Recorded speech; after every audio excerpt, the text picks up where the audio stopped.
Encantados se encuentren en esta segunda parte de la sesión de hoy, martes 6 de junio de 2023, en la cual estamos realizando esta clase de disertación dirigida fundamentalmente a mis alumnos de la Universidad Central de Venezuela, de la sección S, Derecho Procesal Penal, y al público en general.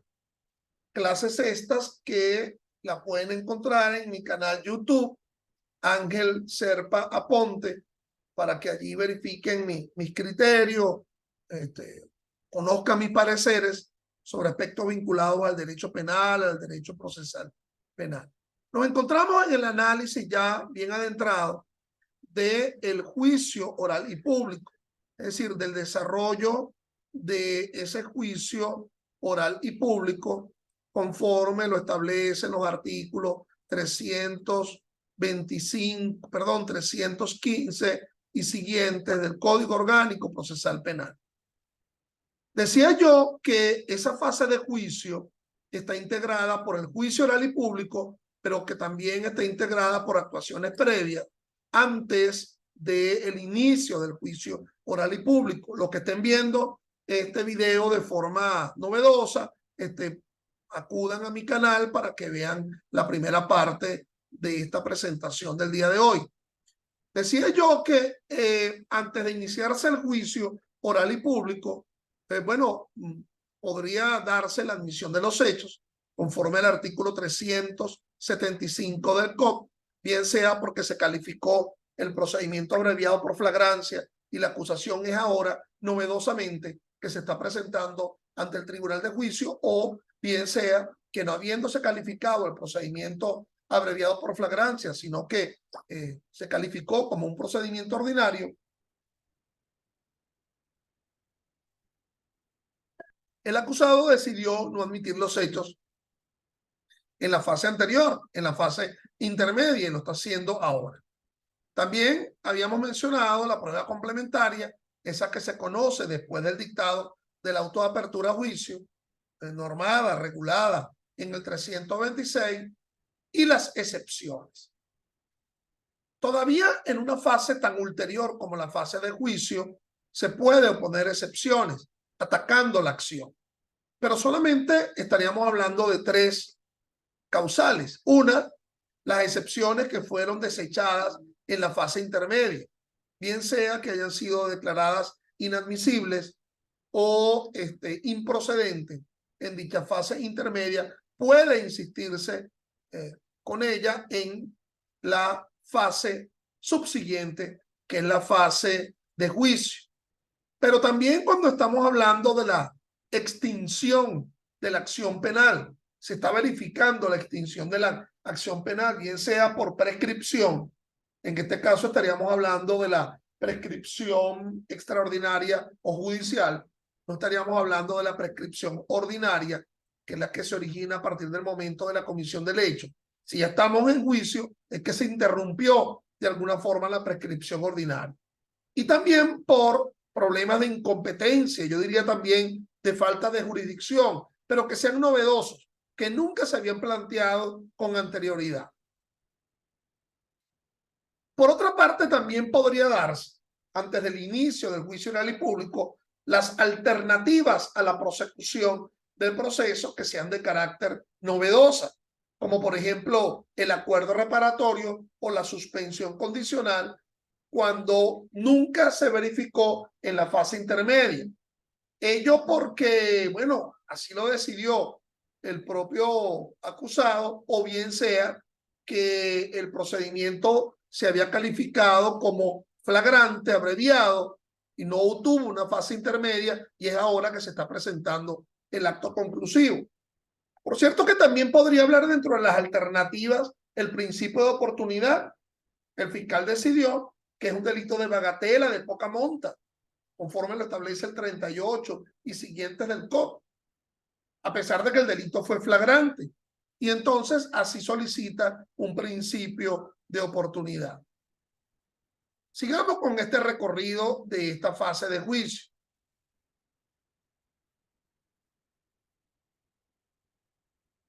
La solicitud de nulidad de actuaciones anteriores Es decir, que se verificaron con anterioridad a el juicio oral y público. Ahora, hay un pequeño problema, que el artículo 177 del COP pareciera indicarnos, una vez dictado el auto de apertura a juicio, no podría solicitarse nulidades de actos procesales anteriores.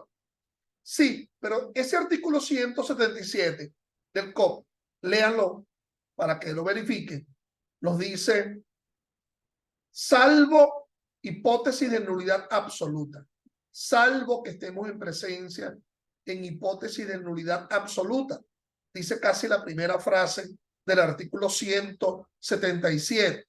Es decir, que si nos encontramos en hipótesis de nulidad absoluta verificadas con anterioridad a la autoapertura a juicio, pues se podría solicitar ante el tribunal de juicio, y que ya no estaría la limitante del 160 del COP, que nos dice que un juez no puede anular su propio fallo. Ya no está esa limitante, porque el fallo lo habría dictado el juez de control, piense en fase preparatoria o en fase intermedia, pero ahora la causa la está conociendo el tribunal de juicio. Bueno, estimados míos, vamos a suponer que nada de estos aspectos se verificaron, o si se verificaron, se resolvieron. Por cierto, ¿dónde se va a resolver? Se va a resolver en los incidentes o incidencias 329, pronunciamientos previos y especiales que debe decidir el juez antes del inicio del juicio oral y público. Si se inicia el juicio, entonces, conforme al 330, habrá una exposición sucinta de la parte, muy sucinta, muy breve, porque ya nos conocemos hasta el cansancio esa acusación. Tan no las conocemos que fue llevada a la fase anterior y ya hasta la defensa presentó un escrito de excepciones atacando dicha acusación. Entonces sería una acusación, una exposición muy sucinta del hecho y de la calificación. Sería propicia la oportunidad que el acusador indicara que él se mantiene en el criterio de calificación jurídica que estuvo presente en su acusación. Recuerda que pudo haberlo cambiado el juez de control, conforme lo establece el 313, y le da una calificación distintiva. Y ahora, al comienzo del juicio, en esa exposición por parte del acusador, pueden ser dos: acusación particular propia, acusación de la víctima. Entonces, se mantendrá en la calificación jurídica. La defensa, en esta exposición inicial, debería subir unos argumentos generales sin anticipar ningún tipo de estrategia. Porque si anticipa la estrategia, si lo que quiere decir es que a lo largo de este juicio oral y público demostraremos que aquí lo que estuvo presente fue una causa de justificación, tal como la legítima defensa o el ejercicio de profesión o cargo o el cumplimiento del deber, ya está prefijando una postura a los efectos de que en el interrogatorio que asuma el fiscal, más bien obraría para tratar de defenestrar la tesis de defensa. Luego vendría la declaración del acusado. Ese acusado ya acaba de escuchar la exposición que se ha hecho de la acusación en su contra. A ese acusado se le impondrá del precepto constitucional, firmándose que no está obligado a declarar, que si lo hace libre de apremio y coacción, que él puede decidir declarar sin responder preguntas o responder preguntas sin declarar. Por cierto que esa sería la oportunidad para lo cual, si lo desea, asumiría la admisión de los hechos o acogerse al precepto constitucional 49.5 de la Constitución, la no confesión coacta, y decidir no declarar. Lo cierto es que si declara, ya esa declaración ya forma parte del juicio oral y público, ya puede ser apreciada de alguna forma por el juez de juicio. Sigamos. Allí comenzaría la recepción probatoria, descrita en el artículo 336. Digamos que la coreografía de dicha recepción probatoria es relativamente sencilla, conforme al 336 y 337 del COP. Primero, se desahogaría las pruebas ofrecidas por los acusadores. Si son varios los acusadores, en primer lugar, de la acusación pública y después de la acusación particular propia. Después, la prueba ofertada por la defensa. Dentro del tipo de prueba, primero se haría declarar a los testigos. Dentro de los testigos podría incluirse inclusive la propia víctima como testigo, siendo ofendido directamente por el delito. Primero se declararían los testigos presenciales y después los testigos referenciales, los que han escuchado de oídas. Primero preguntará quién ha ofertado el sujeto de prueba, después preguntará la parte contra la que obra el sujeto de prueba. Al final podrá preguntar el juez razón de la información y origen del conocimiento de ese sujeto de prueba, no tratando de subvertir la duda razonable, asumiendo una función no solamente imparcial, sino impartial, con T, no asumiendo las cargas procesales de las partes, no está allí ni para acusar ni para defender a nadie. Luego los peritos, luego se hará lectura de los documentos. En primer lugar el documento público, luego el documento privado y después podríamos entrar en un ámbito de prueba libre, traslados, inspecciones. Culminada la recepción probatoria, nos iríamos de pleno a la deliberación. Perdón, nos iríamos al cierre. Disculpen, al cierre. Pero es que pudieran ocurrir que se dan tres circunstancias como la que está aquí presente en el artículo 333, que el juez advierta sobre un cambio de calificación. Una vez culminada la recepción probatoria, el juez puede advertir que estamos en presencia de un cambio de calificación. Si las partes no dicen nada, bueno, sigamos adelante. Si las partes alegan algo en tal sentido, podrá reaperturarse el lapso probatorio luego de que ese juez haya advertido sobre un cambio de calificación. Pero también puede ocurrir lo que se denomina una ampliación o disminución de la acusación, lo cual está presente en el artículo 334. Quien puede lo más, puede lo menos. Si ese fiscal, la norma, el 334, le permite una ampliación, ¿por qué no permitirle una disminución de su pretensión sancionatoria?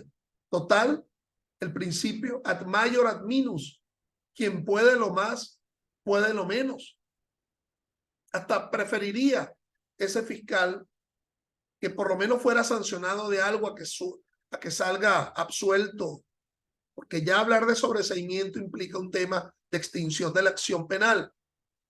Es decir, no acompañaron a los testigos, ese fiscal. Lo están acompañando en lo que alude a que el carro fue hurtado, pero no lo están acompañando en cuanto a que el vehículo fue robado. No habla de coacción ninguno de los testigos, mas todos los testigos hablan que hubo la utilización de una ganzúa, de una llave falsa, a los efectos de llevarse el vehículo.